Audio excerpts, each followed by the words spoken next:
नमस्कार दोस्तों। मैंने पिछले वीडियो में कुछ मोटिवेशनल स्पीच दिया था और डिस्कशन किया था नेगेटिव पॉजिटिव के बारे में, लेकिन आज हम ग्रामर का बेसिक कुछ बताना चाहते हैं। तो आज हम स्टार्ट करेंगे सेंटेंस से। जब कभी भी आप बुक खोलते हैं, ग्रामर की बात करते हैं, कोई भी ग्रामर की बुक आप कंसिडर करते हैं, तो मोस्टली हमने देखा है कि हर ग्रामर के बुक में जो पहला चैप्टर होता है वो सेंटेंस से शुरू होता है। सेंटेंस, जैसे कि हमने लिखा हुआ है सेंटेंस, तो इसमें हम बिल्कुल बेसिक और सिंपल तरीके से आपको जो एकदम आसान सरल भाषा में बताने का प्रयास करेंगे सेंटेंस होता क्या है।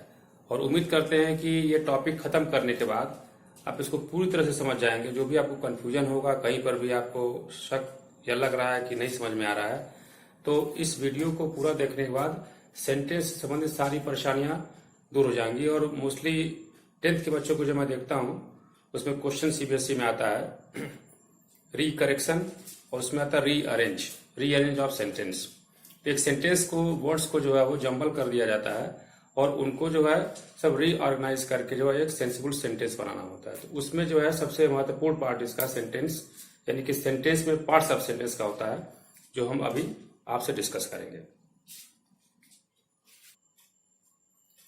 आइए देखते हैं काइंड्स ऑफ सेंटेंस, मतलब वाक्य के प्रकार। There are 5 types of a sentence. The first one, assertive sentence. It is of 2 types, जिसके 2 प्रकार होते हैं। पहला है अफर्मेटिव, दूसरा आपका निगेटिव। इसको हिंदी में विधिसूचक वाक्य कहते हैं, यानी कि सकारात्मक नकारात्मक। That is affirmative. इसमें हम कुछ एक्सेप्ट करते हैं, स्वीकार करते हैं, जैसे I am a teacher, this is affirmative sentence. I don't teach mathematics, negative sentence, नकारात्मक हो गया, सबसे ज्यादा यूज होता है आपका असर्टिव सेंटेंस। नंबर 2 आपका इंट्रोगेटिव, प्रश्नवाचक। This is also of 2 types, introductory and actual. Introductory क्या होता है कि ऐसे प्रश्न, a question which starts with helping verb and which answer can be given in yes और नो। इसको हम यस नो टाइप क्वेश्चन भी कहते हैं।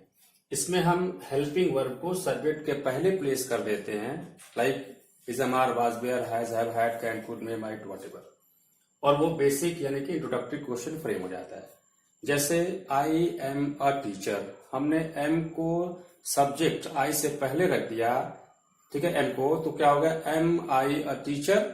ये आपका हो गया क्या मैं अध्यापक हूं। तो ये आपका हो गया इंट्रोडक्टरी क्वेश्चन, एक्चुअल क्वेश्चन नहीं है।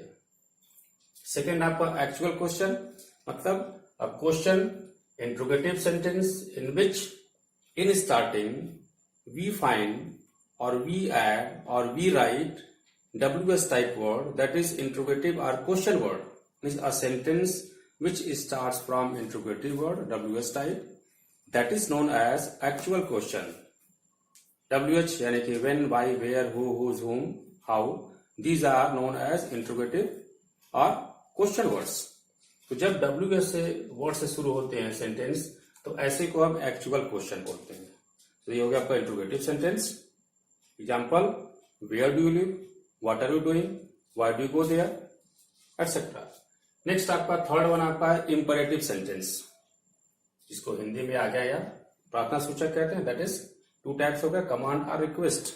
मोस्टली हम जो है काइंडली, प्लीज का रिक्वेस्ट करते हैं, रिक्वेस्टेड का इसमें यूज करते हैं, ठीक है। सो इंपरेटिव सेंटेंस हमेशा प्रेजेंट टेंस में ही होता है। कमांड किसी को करते हैं, इसकी खासियत क्या है, इसकी पहचान क्या है कि imperative sentence starts from main verb first form. अक्सर लोगों को ये सेंटेंस पहचानने में थोड़ी प्रॉब्लम होती है, क्योंकि इसमें सब्जेक्ट नहीं होता।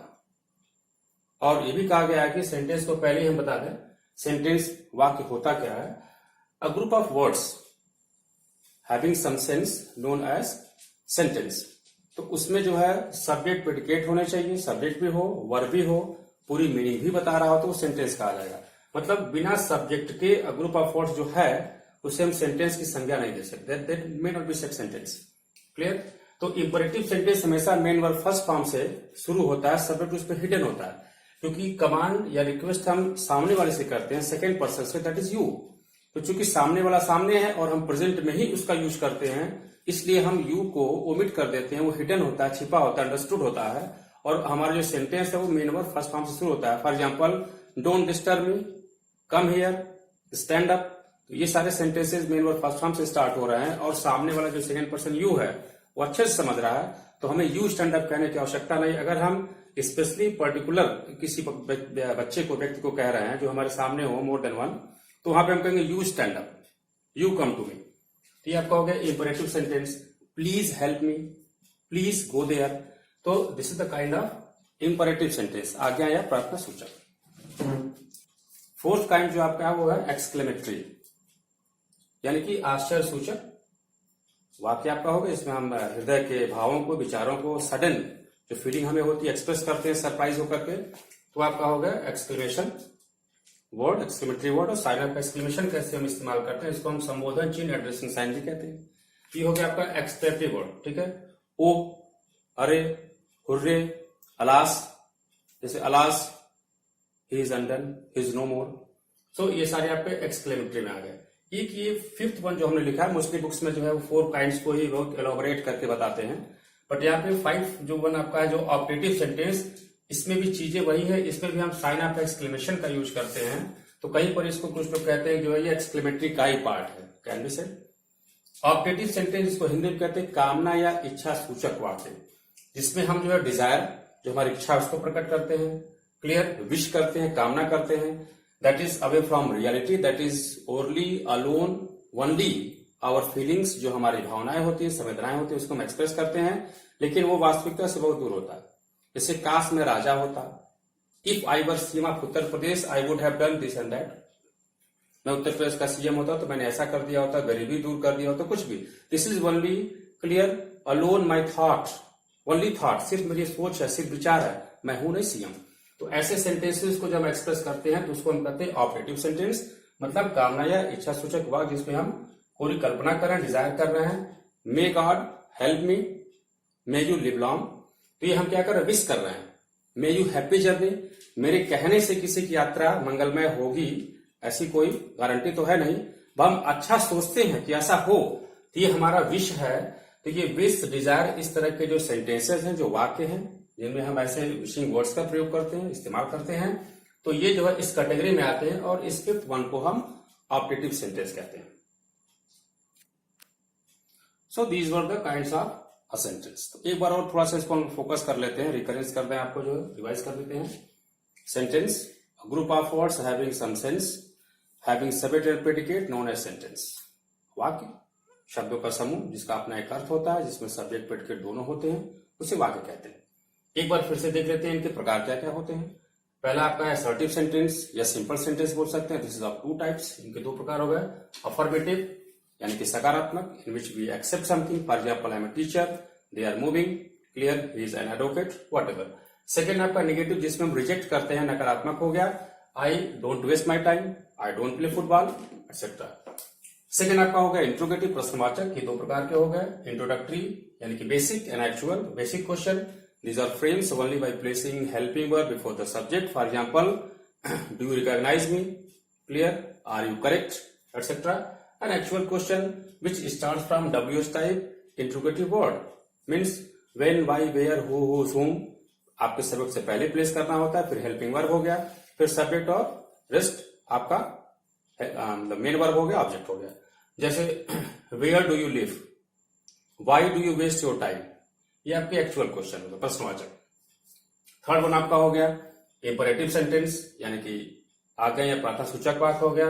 कमांड या रिक्वेस्ट, इसमें हमने बताया था कि ये सेंटेंसेस जो है वो मेन वर्ब फर्स्ट फॉर्म से शुरू होते हैं। इसका जो सब्जेक्ट होता है वो हमेशा यू होता है, जो अंडरस्टूड होता है, इसलिए हम यू से नहीं स्टार्ट करते, हमेशा मेन वर्ब फर्स्ट फॉर्म से, और इसका पास्ट या फ्यूचर नहीं होता, हमेशा प्रेजेंट टेंस में ही होता है, बिकॉज हम सामने वाले को कमांड या रिक्वेस्ट कर रहे होते हैं।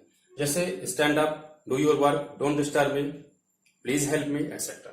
नेक्स्ट आपका हमने बताया था एक्सक्लेमेटरी सेंटेंस, जिसमें हम अपने क्लियर हृदय के जो है वो सडन फीलिंग्स, जो हमारी भावनाएं होती है, उनको हम एक्सप्रेस करते हैं with some certain exclamatory words having this exclamatory sign of exclamation known as. So आपका हो गया exclamatory, hurray we have won the match, alas I am ruined, etcetera.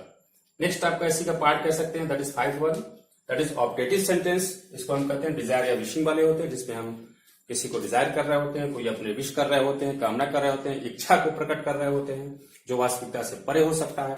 सो ऐसे को हम ऑब्जेक्टिव सेंटेंस कहते हैं। जैसे कि if I were CM of Uttar Pradesh I would have remove poverty from here. अगर मैं उत्तर प्रदेश का मुख्यमंत्री होता तो मैंने यहाँ से गरीबी मिटा दी होती। न मैं मुख्यमंत्री हूं, न गरीबी मिटी है, बस एक हमारी पूरी कल्पना है, काश ऐसा होता तो मैं ऐसा कर दिया होता। तो इसमें हमने विश किया, डिजायर किया, किसी को विश कर रहे हैं। Clear? Have you nice day, clear, may you happy journey. तो ये आपके हो गए प्रकार। तो आज मैं इसी पे समाप्त करूंगा और नेक्स्ट वीडियो में मैं आपको जो है पार्ट्स ऑफ सेंटेंस के बारे में बहुत ही क्लियरली बताऊंगा, जो बहुत ही इंपॉर्टेंट है और कॉम्पिटिटिव एग्जाम में बहुत से क्वेश्चंस को जो है लोग सॉल्व करते हैं और अक्सर कंफ्यूज रहते हैं। अब जो हमने आज ये बेसिक बताया, जो हर बुक में पहला चैप्टर आपका सेंटेंस होता है, तो अगर किसी को इसमें कहीं से कंफ्यूजन, डाउट, प्रॉब्लम हो तो कमेंट बॉक्स में हमको कमेंट कर सकता है। अगली वीडियो में उसके सारे प्रॉब्लम्स को हम सॉल्व करेंगे। और जाने से पहले मैं आपसे रिक्वेस्ट करूंगा कि मेरे वीडियो को लाइक और सब्सक्राइब अवश्य करें। धन्यवाद।